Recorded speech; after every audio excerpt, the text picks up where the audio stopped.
know and inspire. Many of us really grapple with that feeling, right? That universal sense of being completely stuck, not physically necessarily, but like deep down, inside. Yeah. It's like you're running on a treadmill, Yeah. putting in all this effort, doing everything you think is right, changing habits, setting goals, but nothing really shifts. You feel like you're maybe in a fog. You can sort of see a light way off, but every step just feels, I don't know, meaningless. Totally. That internal inertia. You're pushing, but there's no real movement inside. Exactly. Have you ever felt like that, just stuck inside? Oh, absolutely. It's a profound feeling. And what's fascinating, really, about the source material we're exploring today is its main idea. That this feeling, well, it often comes from clinging. Maybe you don't even realize you're doing it. Clinging to what, though? To an old life, or maybe an old self. The source suggests that a new reality can't really enter until you, and this sounds dramatic, until you essentially die to the old self. Die to the old self. That sounds heavy. It does, but it's not about physical death, of course, not at all. It means a really deep internal transformation. Specifically, it's like a death of the beliefs, the habits, the identities that just aren't helping you anymore. They're not serving your highest good. Right. Okay. So let's unpack that, because this deep dive, it sounds like it's not really about the usual stuff, like making vision boards or chanting affirmations. Or just believing harder. Yeah, exactly. So this is different. It's maybe a bit surprising, possibly even challenging, this perspective on what it actually takes to be like reborn into a new life, one that's free from all those old limits. Precisely. So we're going to dig into why letting go of that old self isn't about destroying something, but it's actually this powerful act of liberation. And we've got some really interesting analogies and even a personal story from the source material to look at. Yeah, it's quite compelling. It sounds simple on the surface, maybe, but dying to the old self, that feels incredibly counterintuitive for most people, I'd imagine. What are the usual illusions or fears that stop them from truly letting go, even when they know the old way isn't working? That's a great question. And that's really where the deeper programming kicks in. See, for a lot of us, these aren't just casual beliefs. They were often survival tools we picked up way back. Okay. So they feel necessary almost. Exactly. They feel safe even if they're actually limiting you. The biggest hurdle is usually that fear. Fear of the unknown, mostly. Yeah. Fear of losing what feels familiar, even if that familiar thing is actually painful. The source puts it quite starkly. You can't really be free if you're still thinking like a slave. You can't fully embrace love if deep down you still feel unworthy. Right. And you definitely can't live in abundance if your core thinking is still stuck in scarcity or fear. These old patterns, they gave a kind of comfort maybe, but it was, dysfunctional comfort. And our source material really shows the struggle, doesn't it? They talk about reaching a point where, okay, things were changing on the outside. They felt a bit freer, saw some results. Right. But this deep, deep feeling of shame was still there, holding them captive. Yes. Shame for who they used to be, for past mistakes, failures. Yeah. Those years they felt were lived, quote, not for real. Wow. And this question kept coming up for them.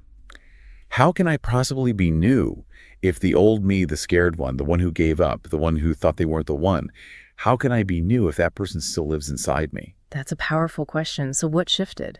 Well, it was at this really critical point they came across this profound insight. It was from Neville Goddard, the mystic and New Thought author. Oh, okay. What did Goddard say? He put it very simply. To become new, you must die to the old. And death is not physical. It is the death of beliefs that no longer serve you. The death of beliefs. Exactly. And the person in our source really reflected on this. They asked themselves, what if I just let go? What if I just say, old me, you're not needed anymore. Thanks for getting me through. Thanks for surviving. But now I'm moving on. And did they do it? What happened? What happened next is pretty remarkable, actually. The source describes doing something. Well, they called it strange. One evening, sitting in silence, closing their eyes. Okay. And visualizing burying their old self. Whoa, bury. Yeah. They saw this younger version of themselves looking tired, scared, kind of under the weight of all the I musts and I shoulds. And they spoke to this image, this old self, said something like, thank you. You held on. You survived. But now I'm taking the reins. I'm no longer you. I'm moving into a different reality now. You can rest. Wow. That sounds intense. Did it work? Apparently, yes. Within days, they said, everything shifted.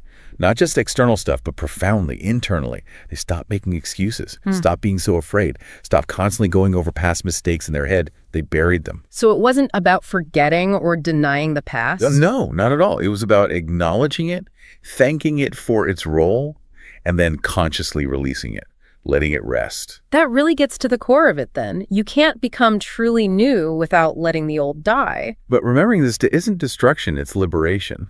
Think about a tree in autumn. Okay. It sheds its leaves, right? Not because it's dying or sick, but because it needs to make space for new growth in the spring. If it desperately clung onto every single old, brown, dying leaf, They'd just rot and the tree couldn't breathe. exactly. It's a natural, necessary process for renewal. That tree analogy is helpful. It paints a clear picture. Mm-hmm. But still, for many people, I think letting go feels less like shedding leaves and more like stepping into a void, an emptiness. How does the source address that fear of loss, or just nothingness? That's a really key point. People often think, but I don't want to die. I just want to get better. They mix up shedding the old skin with like ceasing to exist entirely. Right, adding layers instead of taking them off. Exactly. But imagine wanting to become a bird while you're still determinedly holding on to your old snakeskin. Haha, yeah, I can't really fly like that. You really can't. You have to shed what no longer serves you to embrace the new form. And what needs to die, quotation marks, isn't you, your essential self, your soul, your core being? That remains. So what does need to die? It's the old self-image, that part of you, that voice that says, oh, I'm not worthy, or I always mess things up, or I just can't do that, or maybe I have to suffer to achieve anything. Ah, those limiting beliefs. Yes. Those beliefs aren't your actual truth.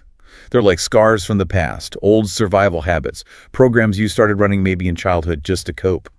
But now, you're not just trying to survive anymore. You're aiming to live, to thrive, and that means you actually have the power to turn those old programs off. Okay, so if it's liberation, not destruction, what does this practical shedding actually look like? How do you do it? Is it about gritting your teeth and struggling against it? Or, beating yourself up? Or just saying, I won't do that anymore? Well, the source suggests it's not really through struggle, interestingly. It's more through forgiveness, gratitude, and a very conscious act of letting go. They actually propose a kind of powerful practice, almost like a ritual. A ritual. Yeah. So when those old fears pop up or those familiar old voices start whispering, you can't do this, you're not the one, you're just going to mess it up again. You stop, you find a quiet moment, close your eyes, and you do what they call a farewell ritual. A farewell ritual, like the burying visualization. Similar energy, yeah. Or they suggest using a mirror, standing in front of a mirror or just closing your eyes again. And instead of seeing your current self, you consciously call up that old self. Okay. You imagine what it looks like, how it feels in your body. You even name it. You were the one who was afraid. You were the one who didn't believe. You were the one who thought you weren't worthy. That sounds really vulnerable. Yeah. Powerful, but vulnerable. It is. Yeah. But then comes the crucial step. You thank it. Thank the fear. Thank the part that felt unworthy. Yes. Thank you. You held me back then. You helped me survive whatever it was. But I am no longer in that place. I'm moving into a different reality now. And then you consciously release it. How? How do you release it? You can imagine it dissolving into light, or maybe just fading into the distance, simply vanishing. And you say the words, maybe out loud, maybe silently, I release you. You are no longer in control here. I take responsibility now. I choose the new. The Force insists this isn't just plain pretend. It's a deep act of psychological and maybe even energetic transition. The key is the intention and the feeling behind it. You have to mean it.